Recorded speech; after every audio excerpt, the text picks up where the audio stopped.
O mercado cripto pode se recuperar ainda no mês de outubro. Quando que o mercado cripto vai se recuperar? Se o mercado cripto vai se recuperar, tem gente cantando aí fim de ciclo de alta, começo de bear market, que daqui para frente não tem mais recuperação. Muitas perguntas, muitas dúvidas, principalmente investidores inseguros nesse momento. Expectativas muito altas para o último trimestre, muita gente presa naquela ideia de ciclo passado. O último trimestre é o trimestre explosivo, o topo vai ser em novembro, a out-season vai começar. E aí vem e dá aquela porrada que a gente viu na semana passada, grande parte das altcoins, das principais criptos do mercado, num prejuízo considerando essa última semana, considerando esses últimos 15 dias, e uma dúvida muito grande, uma insegurança muito grande sobre o quanto o mercado tem essa capacidade de recuperação e se o cenário continua positivo para esse próximo trimestre.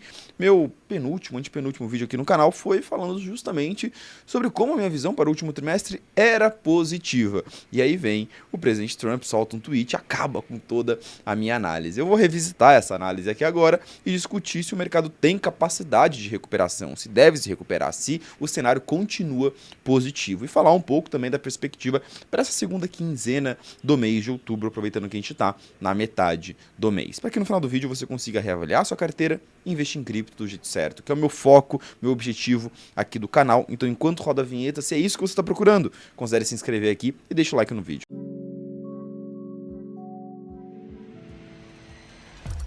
Pessoal, antes de começar o conteúdo, lembrando que todos os dias eu faço uma consultoria gratuita da carteira de todo mundo que me assiste. Sim, no primeiro link aqui da descrição, você preenche um formulário, preenche toda a sua carteira, a sua estratégia cripto, o que você está investindo, quanto você está investindo em cada coisa, coloca uma lista de dúvidas e eu te retorno no WhatsApp com uma análise, uma consultoria gratuita completa da sua carteira, com direcionamentos, o que fazer, o que não fazer e respondo as suas principais dúvidas. Tudo isso de forma 100% gratuita, com foco de analisar e bater um papo com cada um de vocês e dar um direcionamento completo para que vocês consigam investir no mercado do jeito certo, principalmente no momento de tantas dúvidas. Aproveita isso, tá? É algo que eu estou fazendo por um tempo limitado, não vou conseguir fazer para sempre, ainda mais considerando que o canal está crescendo bastante. Primeiro link na descrição, você cai ali no meu WhatsApp e a gente bate esse papo. Agora sim, sem mais enrolações, bora começar o vídeo falando um pouco sobre o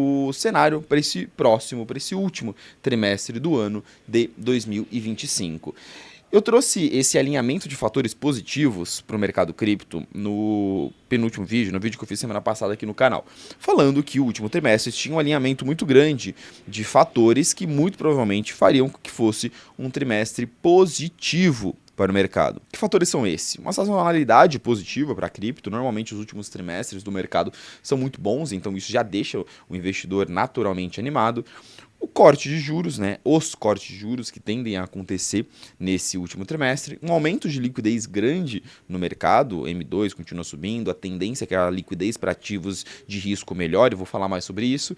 Busca por proteção, dólar passando pelo seu pior período, pelo seu pior ano em décadas e ativos de proteção como ouro e Bitcoin se valorizando, se beneficiando dentro desse movimento e catalisadores internos ao mercado, como por exemplo a aprovação de novos ETFs. Eu citei esses 5 fatores que se alinharam, só que na última semana, depois de tudo que aconteceu, óbvio, a gente tem que sempre adaptar e reavaliar as nossas análises, né? Porque obviamente um tweet, uma fala do presidente da maior nação do mundo pode impactar e mudar os cenários. A gente teve uma mudança de cenário, uma mudança de fator específica que impacta a perspectiva de corte de juros principalmente. Vou explicar como toda essa briga entre Estados Unidos e China afeta essa questão do corte de juros e trouxe esse fator incerteza no mercado. Então a gente saiu de um alinhamento de fatores positivos para um período, pelo menos no curto prazo, de um alinhamento de incertezas.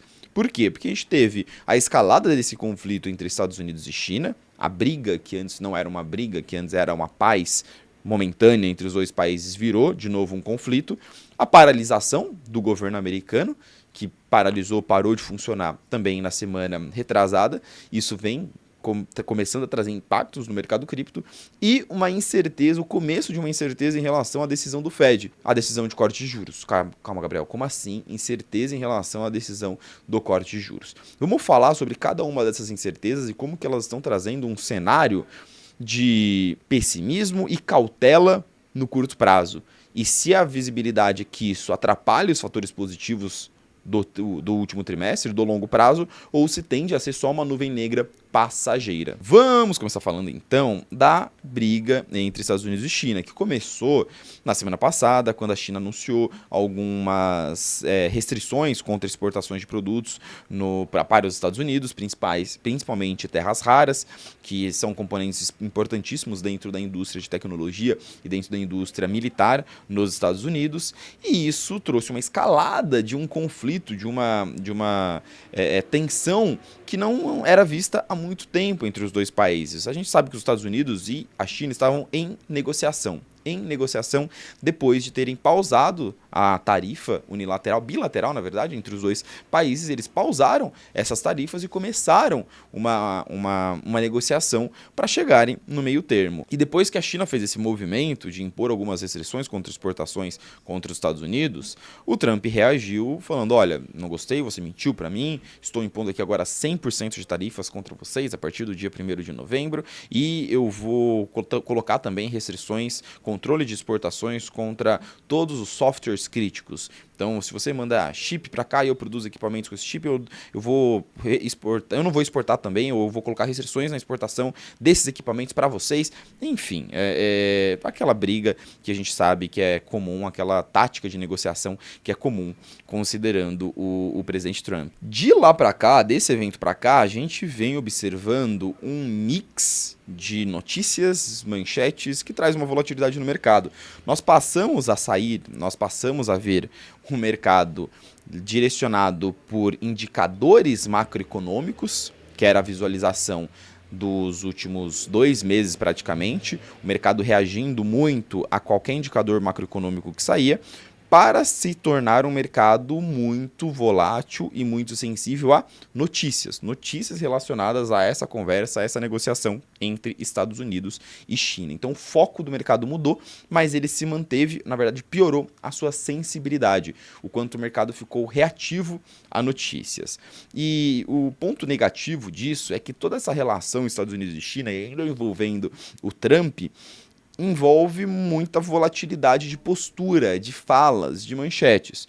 A semana começou com tanto Trump quanto Scott Bessent, secretário do Tesouro dos Estados Unidos, confortando o mercado, fazendo com que o mercado tivesse uma reação positiva, falando que o Trump estaria a caminho, iria se encontrar com o Xi Jinping ainda nessa semana e que os dois países estavam conversando, conversas construtivas. Trump, como sempre, sem querer largar o osso, sempre soltando farpas, sempre se mostrando um pouco maleável contra a China. A própria China, que a gente sabe que hoje é a potência mundial, que não se curva para os Estados Unidos, que não se coloca numa posição defensiva, que sempre bate de frente com os Estados Unidos, dizendo que não tem medo da guerra tarifária e que vai até o fim, nem dentro dessa guerra comercial, para defender os seus direitos e os seus interesses.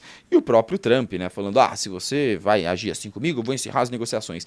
Então, muitas manchetes conflituosas entre si que trazem essa volatilidade, essa sensibilidade para o mercado. Por isso que a gente vê um mercado saindo de 110, vai para 114, depois corrige para baixo de 110 de novo, e um mercado não sabendo qual direção tomar. Claramente um momento de cautela dos investidores, causado muito por conta dessas manchetes. Mas aqui é muito importante a gente separar o que é ruído de curto prazo para o que é, de fato, sinal de longo prazo. Ruído é o que faz os investidores tomarem decisões ruins. Sinais é o que faz os investidores tomarem decisões boas.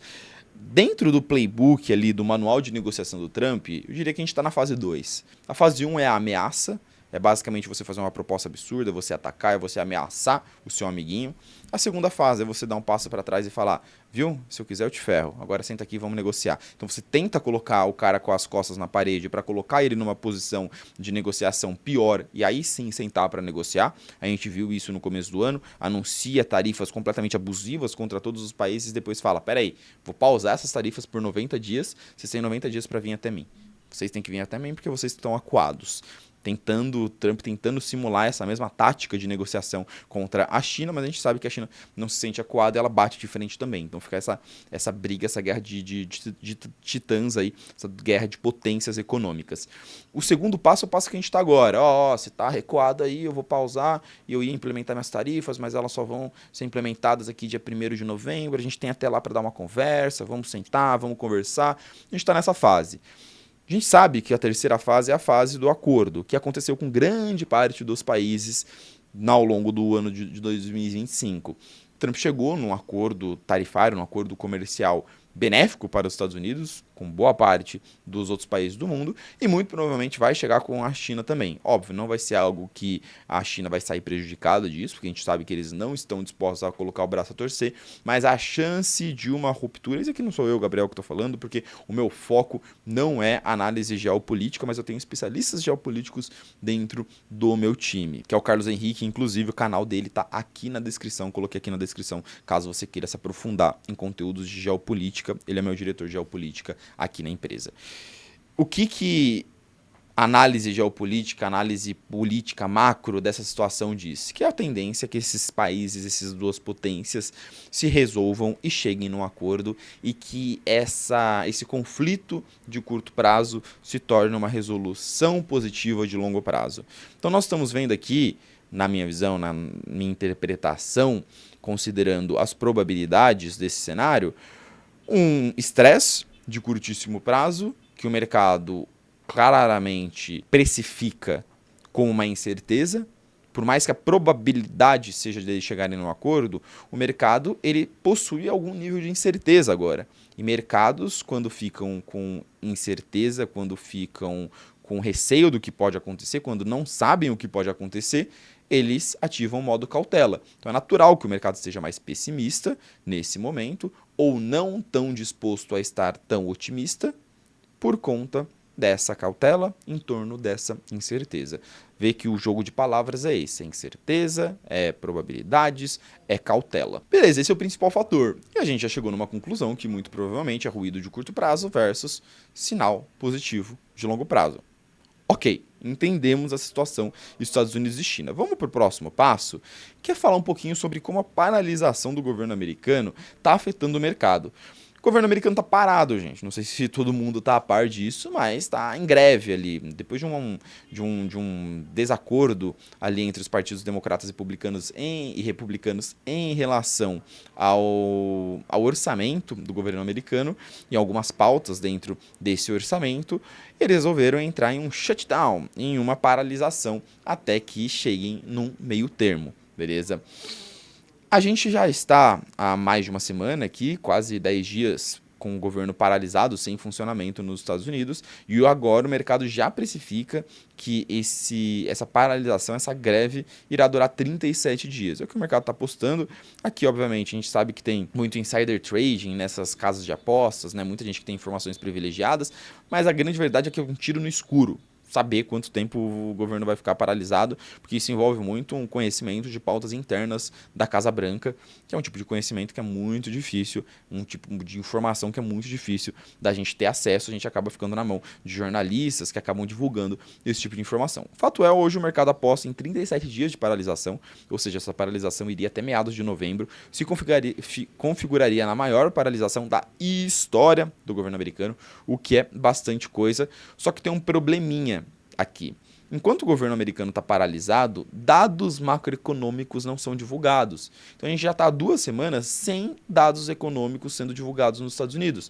Sem inflação, sem mercado de trabalho, sem PMI, que mostra atividade econômica, sem basicamente tudo que norteia a decisão da política monetária do Fed. Inclusive, nessa semana, Jerome Powell deu algumas entrevistas e ele falou que vai ser cada vez mais desafiador tomar a decisão de outubro e decidir o melhor caminho dentro da política monetária, ou seja, se vai ter corte de juros no dia 29 de outubro, que é a próxima reunião ou não, se os dados continuarem sem sair, se os Fed continuar sem ter dados para analisar. E ele destaca, isso vem sendo destacado desde a última decisão de política monetária, e eu destaquei bastante isso aqui no último vídeo que eu falei do Fed aqui no canal. O Powell está deixando bem claro que não existe caminho confortável dentro da decisão da política monetária nos Estados Unidos hoje. Então, se você corta juros, você corre risco de fazer a inflação disparar, mas se você não corta, você corre risco de fazer o desemprego disparar. Então, o Fed está nessa corda bamba, então toda decisão precisa ser bem pensada. Não está garantido que vai ter um movimento muito agressivo de corte de juros ao longo dos próximos meses. Por isso que o mercado ainda não ficou eufórico, ainda não ficou tão animado com toda essa perspectiva macro. Porque o Fed está falando, cara, não dá para garantir que eu vou sair cortando um monte de juros, fazendo um monte de corte, porque a taxa de inflação ainda está alta aqui nos Estados Unidos e isso nos preocupa. Portanto, qualquer decisão daqui para frente será tomada com muita cautela e analisando todos os dados disponíveis. Foi só ele falar isso que parou de ter dado disponível. Não temos mais dados, informações em relação à situação da economia americana. Como que o Fed vai lidar com isso? O Powell vem abrindo bastante a possibilidade deixando bem claro, tá, que a possibilidade mais clara é de que nós teremos sim, ainda assim, 2 cortes de juros, um de 0,25 agora em outubro e outro de 0,25 em dezembro também. Ainda mais considerando que o último dado que ele tem para analisar é o ADP divulgado em relação a que mostra a variação de empregos no mercado privado nos Estados Unidos, e esse ADP ele veio muito ruim, né, mostrando o mercado de trabalho privado perdendo muitas vagas de emprego. Então, uma desaceleração clara do mercado de trabalho. O que o Fed está dando prioridade nesse momento não é a inflação, é evitar uma crise de desemprego nos Estados Unidos.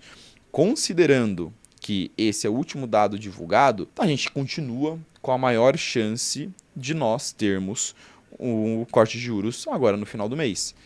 Porém, isso continua sendo um fator de incerteza. Por que eu estou querendo dizer isso? O mercado antes tinha todos os dias um dado econômico para olhar. Agora o mercado está com a pulga atrás da orelha. Caraca, cara, será que na hora que o mercado voltar vai ser divulgado um dado mostrando a inflação acelerando? Será que vai voltar uma semana antes da decisão do Fed, vai ser um dado de inflação e que vai mostrar a inflação forte? E o mercado de trabalho, será que está ruim? Será que não está? Então o mercado ele entrou numa zona cinzenta também, de que ele está às cegas em relação à situação da economia americana. Então nós estamos num cenário em que o mercado agora está com dúvida em relação à política comercial e exterior ali nos Estados Unidos, a política tarifária, e o quanto isso, caso as tarifas sejam implementadas e haja uma ruptura com a China, o quanto isso pode impactar as ações das empresas nos Estados Unidos, o resultado dessas empresas, a inflação nos Estados Unidos e também um pitaco de incerteza em relação a como está a economia americana, porque os dados não existem mais. Então o mercado começa a ficar um pouco às cegas. E mercado às cegas tem o quê? Mais incerteza. Mais incerteza exige o quê? Mais cautela. Então no curto prazo, mais um ingrediente de cautela, essa paralisação do governo. Mas novamente, é outra sinalização de ruído de curto prazo e um sinal positivo, um cenário otimista de longo prazo. Primeiro, porque a paralisação do governo não vai durar para sempre. E segundo, que a perspectiva macro continua sendo positiva, continua sendo de corte de juros. Muito provavelmente o Fed não vai tomar essa decisão de parar os cortes ou de não cortar. O mercado, por mais que ele esteja incerto, receoso, é aquele tipo de receio um pouco infundado, que não faz sentido, cara. A chance dos dados serem divulgados aqui 2 semanas e mostrar exatamente o que estava sendo mostrado 2 semanas atrás, desemprego está em alta, a inflação está estável e vai ter que cortar juros. A chance dos próximos dados econômicos mostrarem a mesma coisa é grande. Não tem nada que indique uma ruptura de cenário. E as novas sinalizações do Fed, inclusive, são positivas.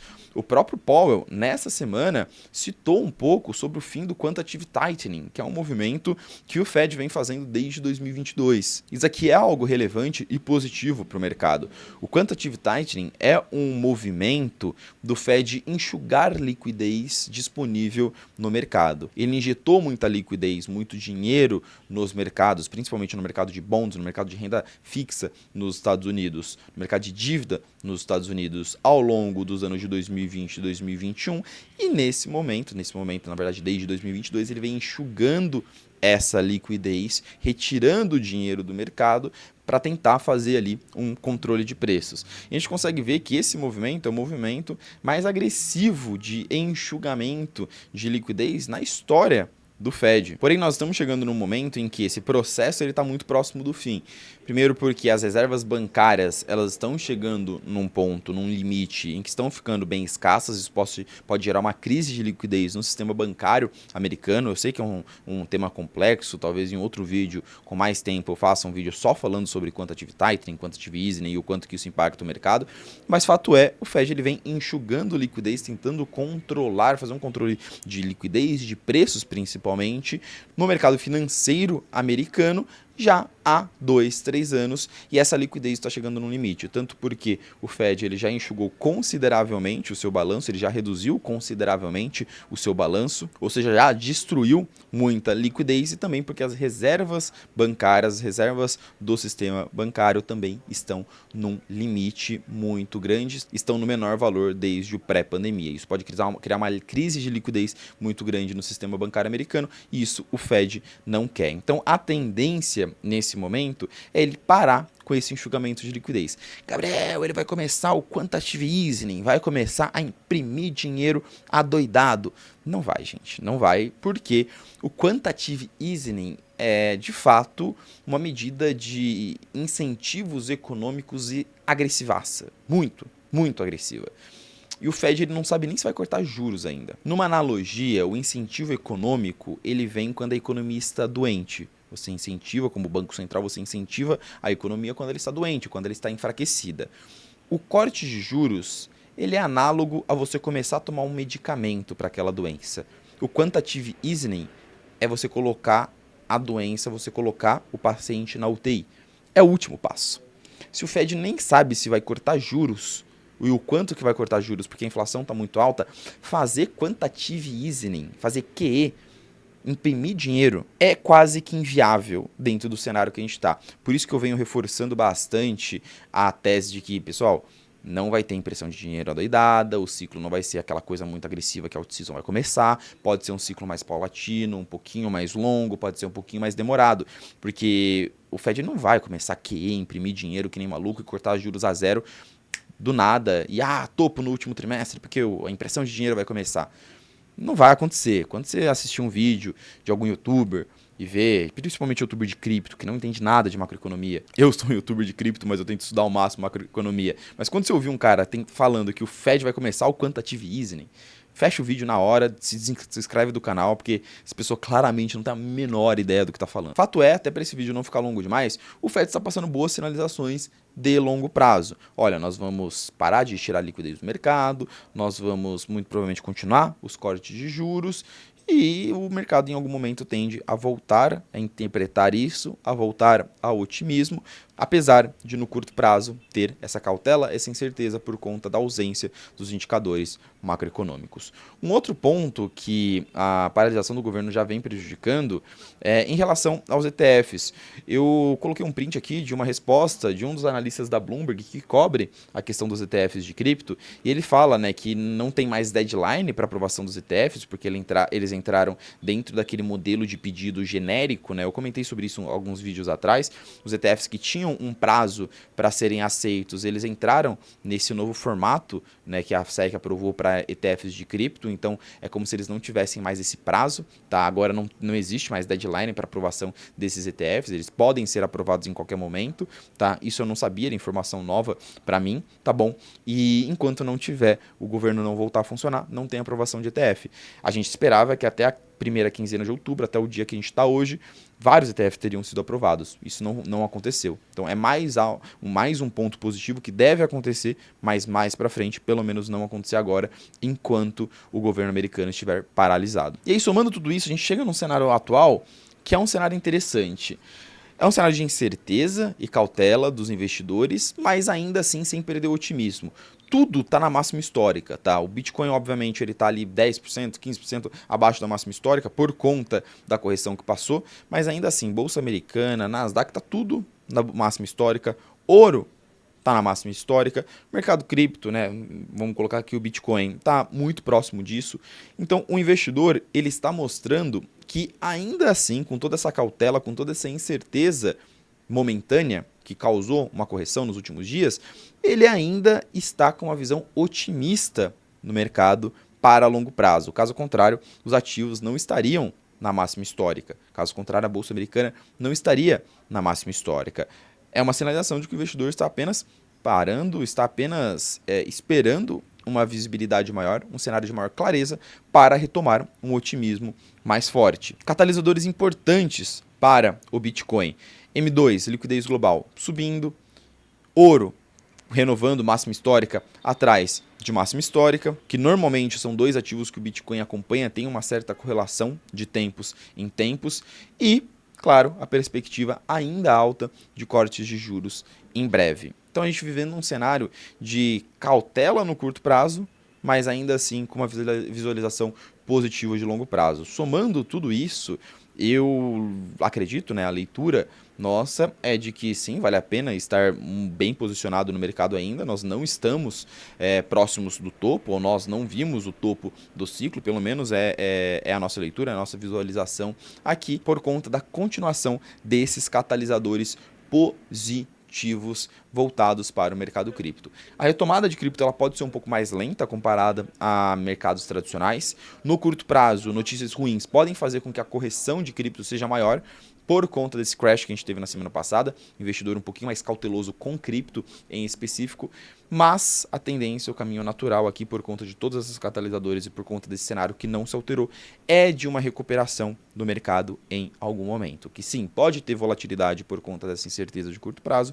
mas no longo prazo tem esses catalisadores que tendem a continuar agindo positivamente dentro de cripto. Então, resumindo tudo que a gente falou, é um momento muito importante de separar curto prazo de longo prazo, entender o que está fazendo preço no curto prazo, entender o que está fazendo preço no longo prazo. Curto prazo eu espero volatilidade e ainda um espaço maior, um tempo maior, talvez algumas semanas de cautela dos investidores. Essa volatilidade pode trazer novas correções, mas se nós entendemos que o cenário de longo prazo é um cenário de máximas, novas máximas e o mercado se recuperando, aí sim é observar e aproveitar essas correções, essa volatilidade de curto prazo como uma janela de oportunidade para um posicionamento de longo prazo. Pelo menos é essa a minha visualização no momento, é a forma como eu venho posicionando dentro da carteira dos meus clientes, aproveitando, a gente estava com bastante caixa, né, antes dessa última correção, então aproveitando essa queda para fazer compras específicas, mas compras muito pontuais. Algo que eu destaquei no último vídeo, recomendo muito que você assista o último vídeo aqui do canal, tá? E aproveite para se inscrever aqui.